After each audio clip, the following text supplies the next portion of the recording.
So we have paper 1, 1 November 2019. Paper 1 of 2, right? Mm-hmm. So this is 2 of 2.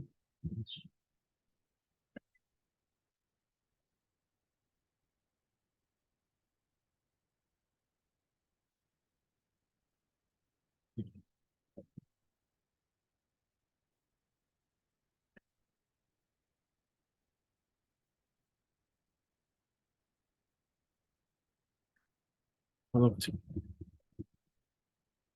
So the first question says, define the term random sampling. So when I talk about random sampling, it's a sampling method that allows or that gives equal chances or equal opportunity for those population or those group of people to be picked for this research.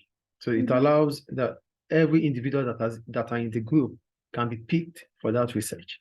That is random sampling. Is it clear? Yeah. The second question says, briefly explain two benefits to a business of using quota sampling as a method of collecting data. First, you have to define quota sampling. And quota sampling means you are quantifying the numbers of respondents that you need for your sample. So here, quota sampling occurs when the interviewer selects specified numbers of respondents. So that means you have a specific number of people that you needed for that interview. So what are the advantages of using quota sample? Number 1, it is cheap to collect. Why is it cheap to collect? It is cheaper to collect because you need few researchers. You need few researchers because you have the specified numbers that you need. So the researchers you're going to need are not going to be so much because you already have the numbers you needed for that research. Is it clear? The second point is that it is quicker. It is quicker to put together. Why is it quicker to put together? Because you already know the kind of individuals you need. So you only need to get them, and you need few individuals to carry out, you need few individuals as your respondents. So the research will be so fast. The first point is that it is cheap because you need fewer researchers. The second point is that it is quicker because you need few respondents or individuals for the research. Clear, right? Yeah. Go to question 2. It said define the term workforce planning. So when I talk about workforce planning, it means you're analyzing the kind of workers you're going to need in the future for running the business activity. That means you're analyzing the kind of workers you would need going forward in your business. So yeah, I said workforce planning is the process of analyzing the numbers of workers required by the business to achieve its future objectives. So you are analyzing right now. You might not need them now, but in the future, you are trying to make sure that things are in place in terms of the workforce you're going to need in the future. So what are the advantages of having a workforce plan? Number 1, it enables the business to anticipate the required skills of workers that the company would need. So because you already have a workforce planning, it is just like schools, or in the next academic year, we're going to need accounting teacher, we're going to need accountant, we're going to need human resources manager. They're already planning for it. So you know the kind of skilled workers you would need, and you start making plan on how to recruit them. That's the first point. The second point, it avoids the problem of not having workforce planning. Because if you don't have a workforce planning, then you might be short of staff at any point in time. So being able to plan ahead gives you opportunity or edge to be able not be short of staff. Do you get the point? The third 2 points. That's the point. Go to question 2. It said, question 3, sorry. It said, explain why the objective of a business may change over time. First, you have to define what an objective is. And what is an objective? It's stated measurable goals that the business must achieve over a period of time. Okay. So why is it important to set objectives? So why objectives of a business may change over time? So what are the reasons the business objective might change over a period of time? The first reason is that the business might have achieved the stated or the initial objective. So maybe your objective before now was to survive. And as soon as you have survived, or the objective let's say your objective for now is to make profit. As soon as profit is made, you might start thinking about expansion, growth. So that means your objective has changed because you have met the initial objective. That's the first point. The second point is about advancement in technology. With advancement in technology, it gives you unlimited production possibility. Get my point? Yeah. Advancement in technology gives what? Unlimited possibility in production. So that means instead of you producing 100 units, now you can produce 1,000 units because technology has advanced. Mm-hmm. Do you understand? Yeah. So that means you have changed your objective from the little quantity that you used to produce to large quantity. Yeah. The third point is about recession. If there's economic downturn, if there's there's a fall in economic activity, this might make a business to change its objective from profit to survival. Because at that point in time, the economy is down. So instead of you trying to make profit, try to survive that period. Yeah. Clear? Yeah. You go to question 4.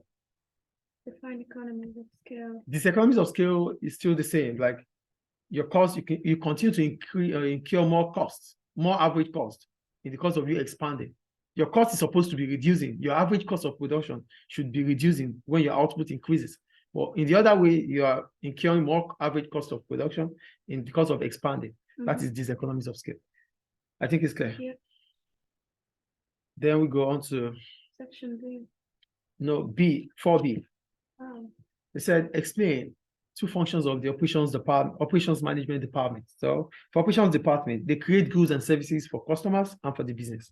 That's the first point. The second point, they monitor the level of inventory. That means the number of stocks. They monitor effectively the number of stocks that the business would need. That's the operations department. Clear? Yeah. I choose question 5. It said analyze the advantage of an entrepreneur of purchasing a franchise to start a business. The first point is you define what an entrepreneur is, then you define the franchise, then you state the benefit of you being a franchisee. Get my point? The first point is you define what an entrepreneur is or who an entrepreneur is, then you define what a franchise is, then you state the advantages of being a franchisee. Why can't I jump directly to the point? Analyze the advantages to an entrepreneur. How do you analyze it when you don't even have the knowledge of who you are analyzing? How do you just analyze when you don't even know who you are analyzing? Since I'm analyzing, then of course I have a background about so, what I'm but the examiner doesn't understand what you're saying. You're talking to an audience who seem not to understand what you're saying. So you wouldn't understand, or she wouldn't get the point when you don't even let him or her to understand the bone of contention. Yeah. So that's why you have to. That's analysis for you. Mm-hmm. So who is an entrepreneur? An entrepreneur is an individual who sets up who takes the risk to set up a business with the aim of making profits. That's an entrepreneur. Then what's a franchise? A franchise is a license that allows a franchisee to use the franchisor's trademark or knowledge or business idea for trade. Okay. That is what a franchise is. So that entrepreneur that is buying the franchise is a franchisee. The business that is selling or permitting the franchisee to use its franchise is a franchisor. So here we're talking about the advantages of being a franchisee. Do you get the point, please? So the first point is that it reduces the risk of the business failing.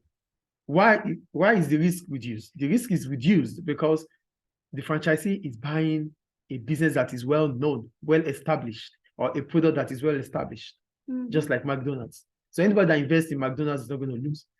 The risk the risk that involves in failing, buying a franchise from McDonald's is less. The second point, the franchisor will provide training to the franchisee's workforce, which is good. It reduces the amount of money that the franchisee would have to spend. Yes. The third point, supplies from the franchisor or the franchisor would not use suppliers that don't have quality. So the supplies from the franchisor will be quality supplies. That's the point, because it's an established business. So then that means quality is part of its factors. Yeah. So go to B. Discuss factors that could lead to the failure of a small business which repair cars. A small business that repair cars is just any other small business. So the first point is about cash flow problem. So cash flow problem might occur when the franchisor, I said franchisor again, when the small business gives a lot of credits to customers and they're not paying promptly. So cash is going out, not coming into the business. That's a problem for the business. The business might fail. One of the first reasons why a business will fail is cash flow problem, because liquidity is important for a business. Yeah. The second point, lack of exploitation of economies of scale. Lack of. Exploitation of economies of scale. A small business operates on a smaller scale. As a result, it won't be able to enjoy any economies of scale like purchasing economies of scale, risk bearing, which is diversification, managerial economies of scale. A small business would not be able to enjoy these economies of scale. As a result, it might be incurring more cost, which might finally make it to fail. If its cost exceeds its revenue, it will run at a loss. The third point, suppliers of, because it's a car repair, right? So suppliers of car parts might have increased their prices.